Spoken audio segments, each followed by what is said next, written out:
Scott, thank you very much for taking some time to chat with me today. I've really enjoyed the opportunity to have a look at what you guys are doing here. It's pretty impressive, so thanks for giving us a look at that. I wanted to just talk a little bit about, let's start just with the kind of the history of LuxWall, kind of like how we got here. So I was hoping you could just kind of take us back to the beginning and kind of what problem did you see that you wanted to solve with this company? When I'd done a couple other startups, okay, and they went well, and so I was looking for a big challenge to solve, okay, and this has been around since really the 60s, and the concept of a vacuum flask since the 1800s, okay.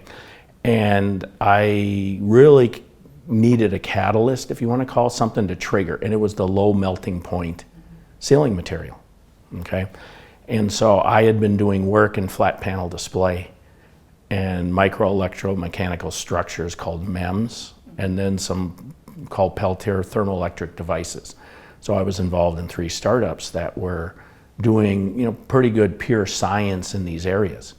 And so it kind of clicked that their materials now existed that make this possible. The problem is they weren't in the form needed to put it on the 40th floor of a building, survive wind load and all the different problems. So it was more, I felt the time was right from the market.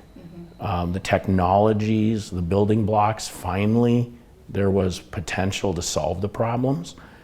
And I'll be blunt, the other thing was I was at a point where I had the ability to raise the money to pull it off, because this takes a lot of cash to pull this off. So it was kind of being able to raise the funds, the science, and the market being ready. Okay, so what would you say was your aha moment? This might really work. Oh that was easy. It was when the first day when we made a unit with about 385 degrees C temperature, and that was one, and then the other one was when we hit R16. Those two, because it was really, that was okay, this is doable. Do you remember that moment, like what you felt when it happened? Oh yeah. What did you say? What's the first? It was like, I don't think I can publicly say what I said, but let's just say it was like, holy crap. I'll give you that version. It was holy crap. This is doable. So how has your vision evolved from that startup phase to where you are now? Oh, I mean, it's a huge transformation, because in the beginning there were 7 of us. Well, first there were 3. Then there were 7, and then you go to 15, then you go to 25. And, I'd say it changes a lot, because you're going from science mode where you're just trying to prove a concept. Then you've got to go into the validation phase, all the test and validation, and that's hard because it's not defined for vacuum glazing. So you go through that whole quagmire. And then I would say the next thing is, okay, how do you actually make this at scale, at good unit economics? Because you can't be out selling at $40 a square foot like a lot of historical vacuum glazing did. So yeah, you kind of go through the phases of science, product, test and validation, scaling, and then the market development. And I'd actually have to say the market development's the hardest. Just convincing people that it's doable, that it's not going to fail 6 months after installation. So yeah, it's been a huge evolution, and when you do it all in 6 years or less, it's a lot. So I tell people it's kind of like the beginning of Star Wars, where all the lights are coming at you, and then they come faster and faster. That's what it's like. So let's take another step back a little bit more, because one of the things that I find, I think there's still probably a lot of people who don't really understand what this technology is. They hear what the world calls vacuum insulating glass, but you call transparent insulation. But for people who are going to watch this, to listen to this, explain what this technology is so that people can start saying, oh, now I understand. Okay, yeah, that's a good question. I always tell people the best analogy is a thermos bottle or a Yeti, whatever, drink cooler, because if you put hot coffee in there, the outside is room temp. If you put ice cubes and water in it, it still stays room temp. So vacuum blocks heat transfer for hot and cold, both. And so basically we're a flat thermos bottle that you can see through, and so it's highly insulative and it's transparent, hence transparent insulation. And maybe one more, nerd level down is basically vacuum stops convection heat transfer, which is, air currents that are moving between two panes of glass. It significantly reduces conductive heat transfer. The only conductive heat transfer is through the little micro pillars in the seal, and then it stops, a high percentage of radiative heat transfer. So basically it blocks heat transfer like a thermos bottle, is the best way to look at it. Really what it does is it maintains the interior glass temperature.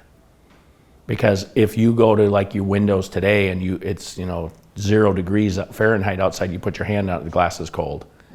If it's 95 Fahrenheit in the summer, you put your hand on it, it's very warm. With vacuum glazing, it's pretty much within say 3 to 5 degrees of your set point of your thermostat. So by modulating and keeping the glass temperature the same, you eliminate drafts. You're eliminating, really heat loss through the windows.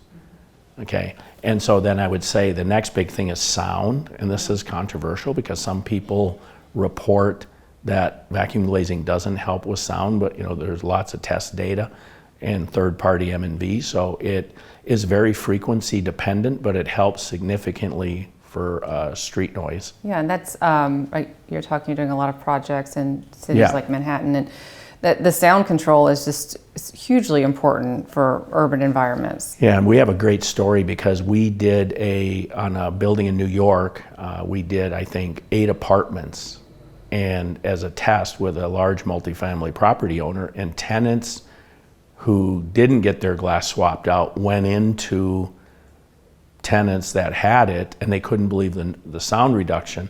They went to the property owner and they all wanted it, and now we're redoing the whole building. So it was actually tenants that once they experienced it wanted that, wanted the LuxWall glass. Yeah, I've had conversations with some people who are even looking at referring to sound control as another type of protective glazing, in the sense that you're protecting your audible sense. It's not just, there's a lot of things we have to protect on the human body, right? So that was interesting to learn more about that. But talk a little bit about some of the technical barriers you've had to overcome in developing this product. Oh yeah, I'd say that the toughest is passing SGCC at the vacuum glazing level. Because what a lot of people don't understand is, like in regular insulated glass, you test the monolithic light itself, both the inboard and the outboard, and if they pass, then you're good. You're not required to test the insulated glass unit. Well, vacuum glazing, because you're pre-stressed due to the vacuum pressure, you have to pass SGCC at the vacuum glazing level, which is extremely difficult. And that's where you need the low melting point, but you got to have the right pillars. You have to have the right, tempering process, and especially if you heat soak, you have to temper, heat soak, and still pass. So I'd say, passing, the SGCC and the European fragmentation is the biggest challenge. So what do you think has been different about your approach to this process compared to others who've been working on it? Like we've said, it's been several decades since this product first kind of came into existence. But how do you think you've approached it differently than I'd some of the say, others? yeah, that's a good question. I'd say there's several points. So one is we said science first principles. Because I think other people that attacked the problem in the past relied too much on suppliers and never really understood the deep science. So we hired the right people, and we really did most of the work ourselves. So whether it's getters or pillars or hermetic seals, we got into the deep science. I'd say that's one thing. I'd say the second thing is we looked a lot at other companies, and part of it helps the investor network, because when you have Breakthrough Energy, Khosla Ventures, Prelude, 2150, they invest in a lot of highly capable companies. So we adopted something called hyperscaling. Okay, and so it's a completely different way on how you scale a business. And I think it's almost impossible to do that inside a large company. You can only do that in a startup. So I'd say that was, the other one was the hyperscaling. And then I think another thing that is a key motivator is, let's be real, we're able to give stock options to employees. So now your employee engagement, I think, is at a higher level because there's upside for people. Yeah. So I think you can't underestimate the impact of, in effect, scientists, most employees having skin in the game. Yeah, yeah. Are you a scientist? Do you think of yourself as a scientist? Yeah, I think of myself. I'm a nerd first. Yeah, I'm a nerd first, so. It was interesting. You're talking some about people. We've all heard over the past few years that everything is becoming automated, and because we've got machines to do this now, it's going to eliminate positions and this, that, and the other. But there's a lot of people have argued that it's not necessarily going to eliminate the position. It's going to it's going to create a skilled position. And I think I saw a lot of that today in some of the people who are working on the lines, that they weren't just sitting there pressing buttons, to turn it on and off. They were actually engaged with the monitors and the equipment and things that were going on. So how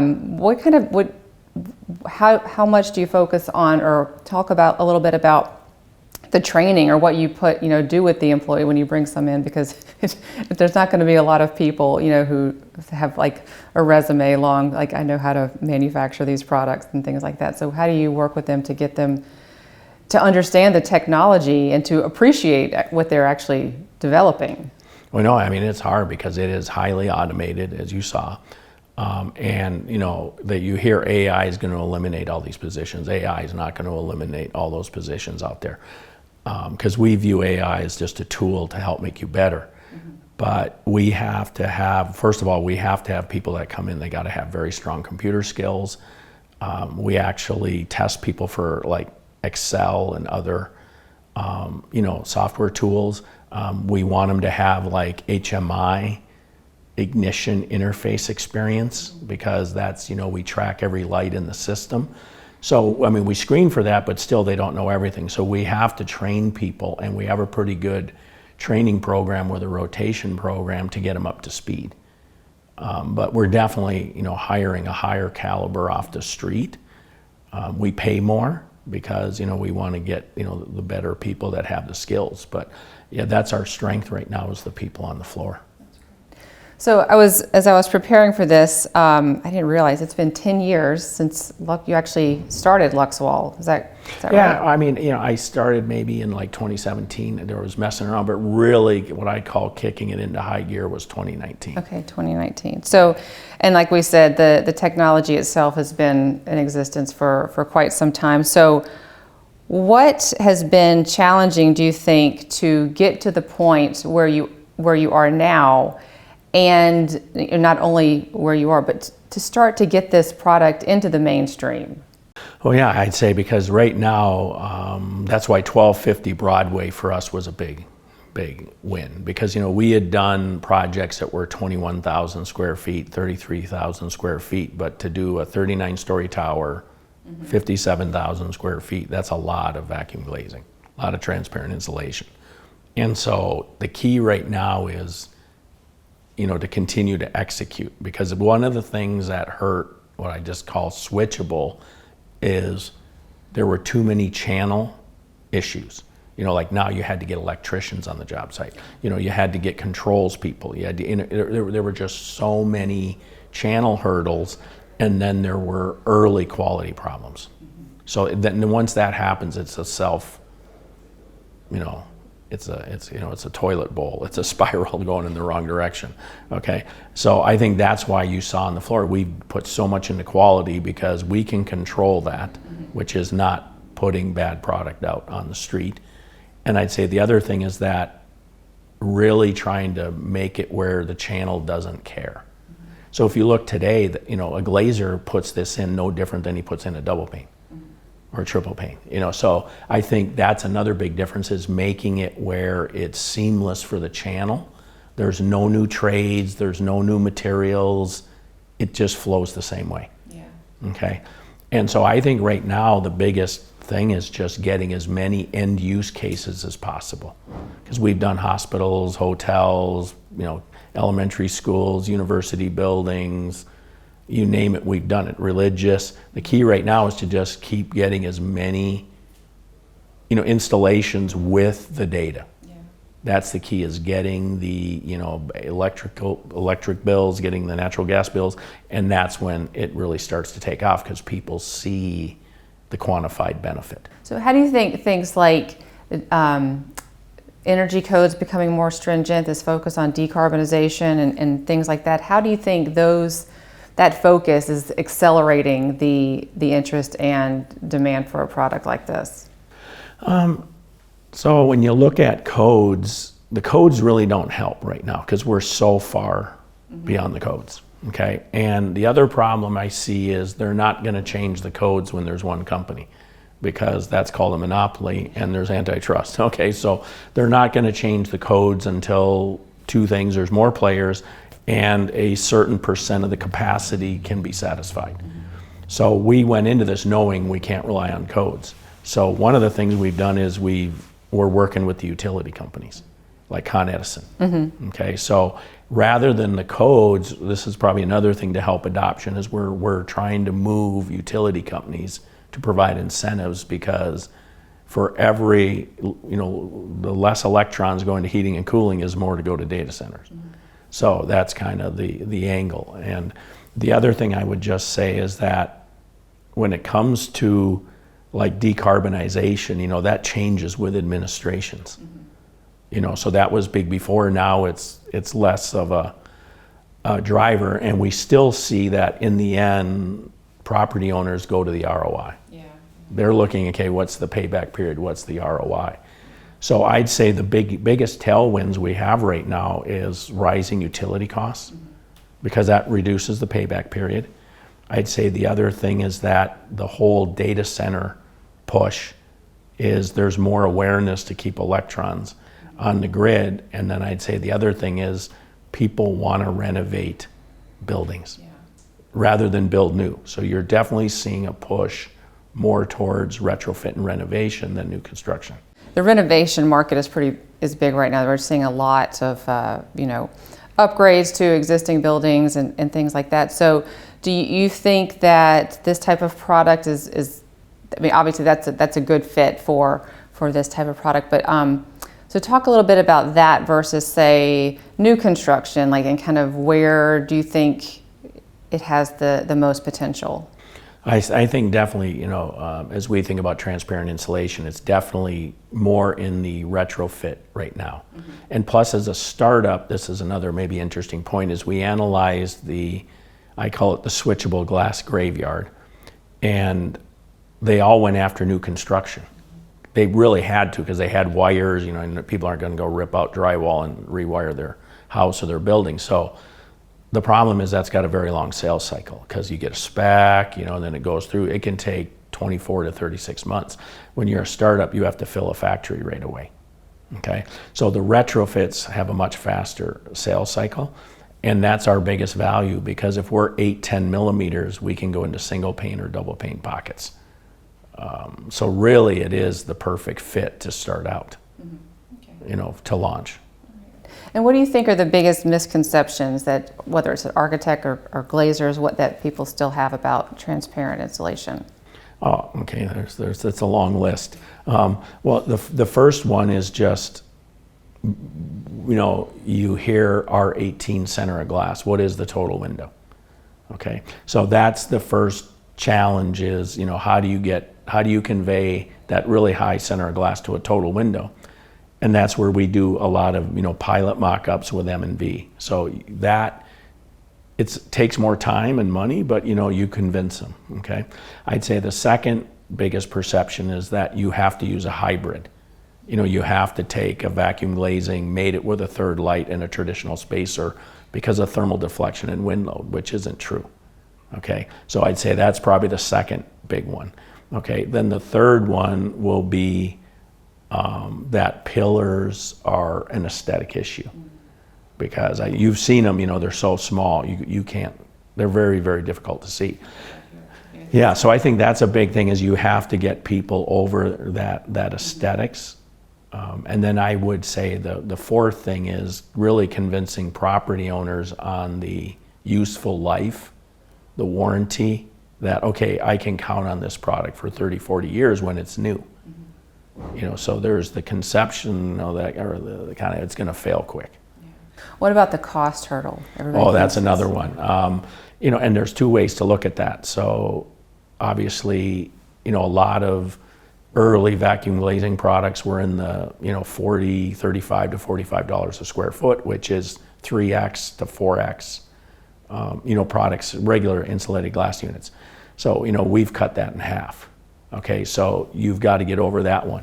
But we look at it more like, if you're doing a glass only retrofit, it's lower cost than doing a full replacement. So we've actually had some people in public statements say that LuxWall has a negative green premium, meaning it's a high efficiency product, and it actually costs less than the existing. Which, but once again, it applies to retrofits, it doesn't apply to new construction. So it depends upon the installation type. So what's your approach to educating the market, the customers, the specifiers, whoever's using it? How do you get that information to them so that they know? It's obviously, it's right now we're doing more and more on brand awareness and demand generation. So it's time now to get the word out and get the case studies and the results. I think that's the biggest thing. It's just, we got to increase general awareness in the industry. Still true about anything. How do you think that, once we get to that widespread adoption of, people, buildings, using this, becoming, like you said, we said, into the mainstream, how do you think that could change the way we design facades and buildings in the future? Oh, I think it's going to have a big impact, because I remember, I think it was 2013 at BEC, I had this talk and I called it the battle for the wall. I remember. The battle for the wall. And I had this slide that showed a castle with like a 12 by 12 inch window. And I said, if the glazing industry doesn't get its act together, this will be buildings. Because at the time, remember, the code bodies were mandating no more than 40% window to wall ratio. And you were hearing 30% window to wall ratios. So the problem, it goes back to the statement that I love, which is buildings have insulated walls and uninsulated windows.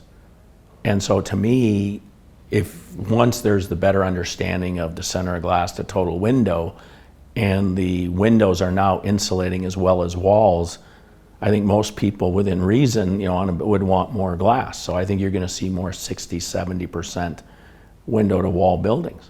Well, it ties right into that question, why do we build buildings? We build them for people. People have to be inside. Nobody wants to sit. Oh yeah, you want the outside inside. Sit to look at a brick. A wall. So I think, but once again, that'll slowly start to increase the window to wall ratio as people get more confidence. Yeah, and I remember that, I think I was at that BEC as well, and I remember that, that battle for the wall, and I think people still use that term. We talk about it because it still comes up in the codes when ASHRAE or whoever is trying to take away window to wall ratio and things like that. And so we know that we have the products available. We know that it's in existence, that what we need in order to build these high performance glass buildings. But the challenge is always getting people to spec it, getting them to buy it, getting them to use it, to get past the hurdles like, how much does it cost? And things like that.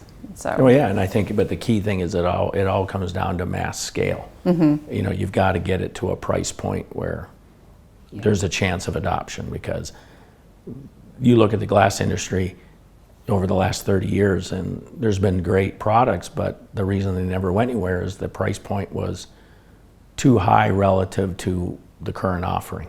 Well, it could have been the same for the electrochromic and things like that. It certainly wasn't inexpensive when it was. No, a lot of that installed was $200 a square foot, and when you're a property owner installing $12 triple silver argon IGs, how do you justify $200 a square foot versus $12? That's the problem. It's orders of magnitude off. So let's switch gears just a little bit and tell me, what role do you think partnerships, whether it's with the fabricators, window manufacturers, glazers, what role does that play for you in accelerating adoption and awareness of? It's critical because we don't want to install the glass. We don't know how. So getting glazer ecosystem networks built is critical. We're not making in Thermal Plus, quote unquote, the hybrid. So we need fabricator partners. It gets down to even with general contractors, because GCs typically, they're risk averse, and the last thing they want is something new, because they don't make any more money installing transparent insulation in a building or not. So they want to take the path of least resistance, least risk. So it's also, getting GCs on board and comfortable with risk. So I think you have to address every blocking, mechanism in the channel. And that's where I go back to the earlier statement. The good thing about ours, it's other than newness, it is no different. All right. Well, I have one more question to wrap things up. And I guess, when you look at where you are now and kind of from where you've come to where you are now and kind of maybe looking ahead to the next few years, what do you think, or how would you describe, what does success look like for LuxWall, as well as this product, this technology, in general? Because like you said, we've got to get more people in the market to do it, right now, and so what does success look like, do you think? Oh, to me, that's easy. It's mainstream. Because once again, we make the product, so it's kind of cheesy, but ultimately, who knows the years? I hear people say 10 years or whatever, but at some point, once this is proven, why would you want an argon-filled insulated glass unit? You won't.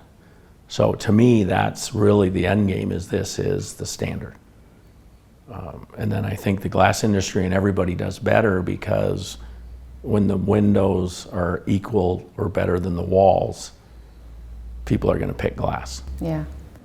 Yeah. So I'd say that's it. And I'd say probably the other thing is just, for me at this point, it's, building the teams and seeing all the people grow, and then, building more plants. To me, that's the other kind of notch in the belt is now you start dropping in vacuum glazing, transparent insulation plants. That's the key. Mm-hmm. Do you think, if it could ever be something that, a fabricator, just like they've got their tempering line, they've got, their laminating line, and right next to, then in the next room, they're going to have a VIG line. Could it get to that point, do you think? I think that will happen at some point, but it's a ways off because the cost of capital is too high right now.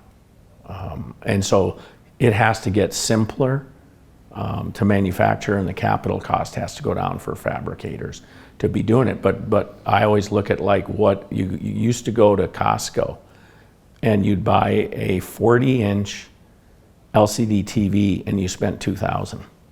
And now you can go get a 65-inch for $400. So I think just like anything, people like us will come up with ways to make it simpler, to make it faster, to make less equipment. So yeah, eventually I think it'll get there, but yeah, it's probably, it's a ways off. Well, thanks so much. Okay. I appreciate it. Thank you. Is there anything else you want to add? No, just thanks for coming to Litchfield. Thanks. Enjoyed it.